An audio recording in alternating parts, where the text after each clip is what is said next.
इस महिला को ध्यान से देखना। इसने कोई फिल्म नहीं देखी, कोई किताब नहीं पढ़ी, बल्कि ये कहती है कि जो इतिहास तुम किताबों में पढ़ते हो वो मैंने अपनी आंखों से देखा है। इसने दावा किया है कि ये 3000 साल पहले मिस्र की एक पुजारिन थी और आज दोबारा जन्म लेकर लौटी है। अब सोच रहे होंगे ये कोई पागलपन है, लेकिन सुनो, जो बात इसने बोली उसे जांचा गया, परखा गया और वैज्ञानिक भी थम गए, क्योंकि ये कोई आम महिला नहीं थी। ये है डोरोथी ईडी उर्फ ओम सेती। अब जरा कहानी की शुरुआत समझो। साल था 1904, जगह थी लंदन और डोरोथी एक 3 साल की प्यारी सी बच्ची थी। एक दिन घर की सीढ़ियों से गिरी और बुरी तरह चोट लगी। डॉक्टर आया, देखा और कहा अब नहीं बच सकती। पर कुछ देर बाद सबकी आंखों के सामने एक करिश्मा हुआ। डोरोथी अचानक उठ बैठी जैसे कुछ हुआ ही नहीं था। पर अब वो वही बच्ची नहीं थी। उसकी आंखों में कुछ अजीब सी गहराई थी और जुबान पर ऐसे नाम थे जो एक बच्ची के बस की बात नहीं। वो बार बार कह रही थी, मुझे अपने घर जाना है, लेकिन मेरा घर ये नहीं है, मेरा घर मिस्र में है। मैं वहां रहती थी, एक मंदिर में। अब माँ बाप हैरान। डॉक्टर बोले ये सदमे में है। पर जैसे जैसे डोरोथी बड़ी हुई उसकी बातें और भी डरावनी होती गईं। वो किसी मिस्र के राजा सेती का नाम लेती रहती थी।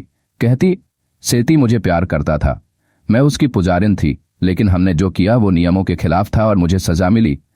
अब सोचो ये सब बातें एक छोटी बच्ची कैसे कह सकती है। उसने प्राचीन मिस्र की तस्वीरें देखीं और जहां जहां खुदाई हो रही थी वहां की चीजों को देखकर कहती, ये चीज पहले यहां नहीं थी, ये गलत है, ये मंदिर टूटा हुआ है, पहले ऐसा नहीं था। अब बात यही नहीं रुकी। डोरोथी ने अपने स्कूल में प्राचीन मिस्र की हायरोग्लिफिक भाषा हेरोग्लिफ्स पढ़ना शुरू कर दिया और कुछ ही महीनों में ऐसी महारत हासिल की जो बड़े बड़े इतिहासकारों को सालों में नहीं। उसके अध्यापक प्रोफेसर वॉलिस बरक गए। वो बोले, ये बच्ची कुछ और है, इसे ये सब कैसे पता है?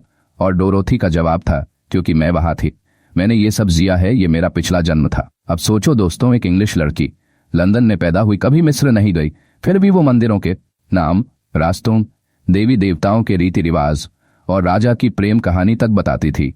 उसने कहा, मैंने सेती फर्स्ट को देखा है, वो मुझे चाहता था, लेकिन जब सबको ये पता चला तो मुझे पुजारिन होने के बावजूद मंदिर से निकाल दिया गया और मैंने आत्महत्या कर ली। अब इस कहानी में है पुनर्जन्म, है प्रेम, है राज और है इतिहास का सबसे बड़ा सवाल, क्या आत्मा वाकई लौटती है? डोरोथी के मामले में इसका जवाब हाँ लगता है, क्योंकि वो बातें जो उसने बोली वो किसी किताब में नहीं थीं। वो जानकारियां जो उसने दी वो तो खुद वैज्ञानिकों के पास भी नहीं थीं। उसने मंदिरों की नक्शे बनाए, देवी देवताओं की पूजा विधि बताई और कहा, जब मैं मिस्र जाऊंगी सब कुछ सामने आ जाएगा। अब सवाल यह है, क्या वाकई ये महिला 3000 साल बाद लौटी थी?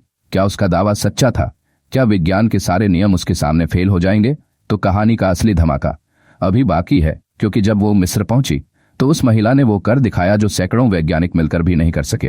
कैसे उसने एक गुप्त मंदिर खोजा, कैसे उसने जमीन के नीचे छुपे रहस्य बताए और कैसे उसकी एक एक बात सच साबित हुई। और अगर आप हमारे चैनल पर नए हैं तो सब्सक्राइब जरूर कर लीजिएगा।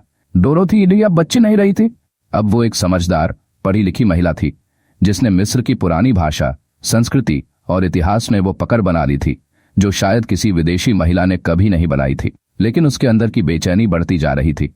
उसे अपनी जिंदगी में चैन तब तक नहीं मिल रहा था जब तक वो वहां न पहुंच जाए अबिदोस, जहां उसका दावा था कि वो कभी बेंत्रेशित नाम की पुजारिन थी और जहां उसके मुताबिक उसकी पिछली जिंदगी खत्म हुई थी। आखिरकार एक दिन डोरोथी ने सब छोड़ दिया, नौकरी, घर, रिश्तेदार और मिस्र के लिए रवाना हो गई, जैसे कोई रूह अपनी असली जगह लौट रही हो। वो जब अबिदोस पहुंची तो वहां के स्थानीय लोग, पुरातत्व विभाग और यहां तक कि मिस्र के इतिहासकार भी चौंक गए, क्योंकि इस महिला ने वहां पहुंचते ही जो बातें बताई वो किसी भी किताब में नहीं थीं। उसने मंदिर के अंदर कदम रखा और कहा, ये वो जगह है जहां मैं बैठती थी। ये दीवार पहले टूटी नहीं थी और उधर पीछे एक गुप्त तखाना है। अब मिस्र के वरिष्ठ पुरातत्व अधिकारियों ने कहा, अगर ये महिला सच कह रही है तो खुदाई करने दो, देखते हैं क्या निकलता है। और दोस्तों, जैसे ही खुदाई शुरू हुई चमत्कार एक एक करके सामने आने लगे। वो तहखाना जो किसी रिकॉर्ड में नहीं था मिल गया। वो चित्र जो दीवारों के अंदर छुपे थे वो भी वही थे जो डोरोथी ने बताए थे। यहां तक कि उसने कहा, इस मंदिर में एक गुप्त कक्ष है जहां फराओ सेती मेरे लिए फूल छोड़कर जाता था और जब खोज हुई वहां फूलों के निशान मिले। अब वहां मौजूद सारे वैज्ञानिक, अफसर और मीडिया हक्के बक्के रह गए, क्योंकि ये सब बातें किसी आम इंसान को पता ही नहीं हो सकती थीं। डोरोथी ने न सिर्फ अबिदोस का इतिहास फिर से जिंदा किया, बल्कि वो खुद वहां की संपत्ति बन गई। अब मिस्र सरकार ने उसे ओम सेती का दर्जा दिया, यानी सेती की मां। क्योंकि उसकी कहानी और सेती की पूजा में जो प्रेम कथा थी वो मिस्र के इतिहास का हिस्सा बन चुकी थी। उसका लिखा हुआ डायरी अब मिस्रोलॉजी की सबसे रेयर डॉक्यूमेंट्स में गिना जाता है। उसने फराओ सेती की पूजा विधि प्राचीन